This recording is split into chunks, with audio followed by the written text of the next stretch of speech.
계절들을 막아줄 거란 그런 말로 너를 붙잡을 순 없지만 많은 계절을 마주친 너에게 이 마음 하나 비춰주려 해 떠나는 다른 마음이.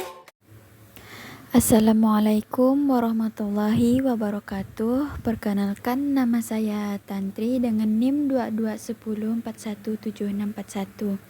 Di sini saya akan menjawab soal ujian metode penelitian bisnis dengan dosen pengampu Bapak Adi Mursalin.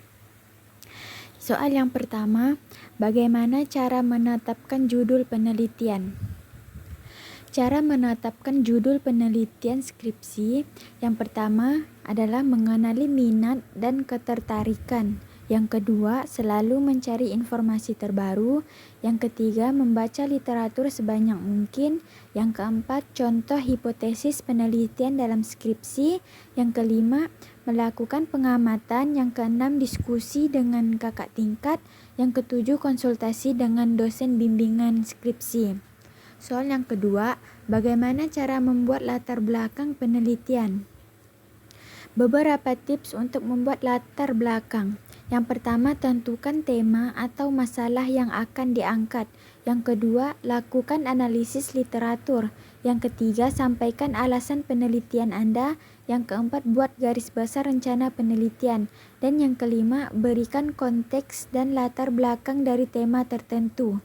Soal yang ketiga, bagaimana cara merumuskan masalah atau membuat rumusan masalah?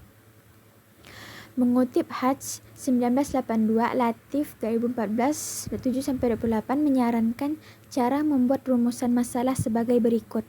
Yang pertama, mengidentifikasi masalah yang akan diteliti. Yang kedua, mempersempit topik yang akan diteliti. Yang ketiga, mengkaji rujukan yang berkaitan dengan topik yang akan diteliti. Dan yang keempat, menyatakan rumusan masalah dalam kalimat pertanyaan. Soal yang keempat, bagaimana cara membuat tujuan penelitian?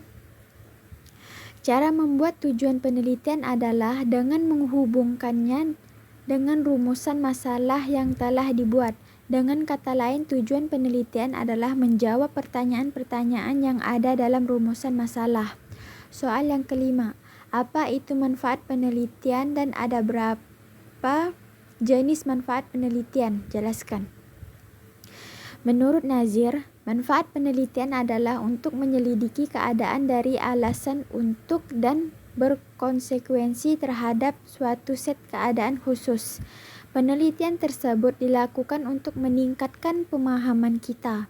Penelitian memberikan informasi dan pengetahuan yang dibutuhkan untuk memecahkan masalah dan membuat keputusan. Manfaat penelitian dapat dibagi menjadi dua, yaitu manfaat teoritis dan manfaat praktis. Penelitian ini mempunyai manfaat baik segi teoritis maupun praktis. Manfaat teoritis merupakan manfaat jangka panjang dalam pengembangan teori pembelajaran, sedangkan manfaat praktis memberikan dampak secara langsung terhadap komponen-komponen pembelajaran. Soal yang keenam, bagaimana cara membuat bab 2, tinjauan pustaka? Cara membuat tinjauan pustaka, yang pertama menggunakan kata atau phrase kunci yang tepat. Yang kedua, don't be afraid of English. Yang ketiga, gunakan Google Scholar.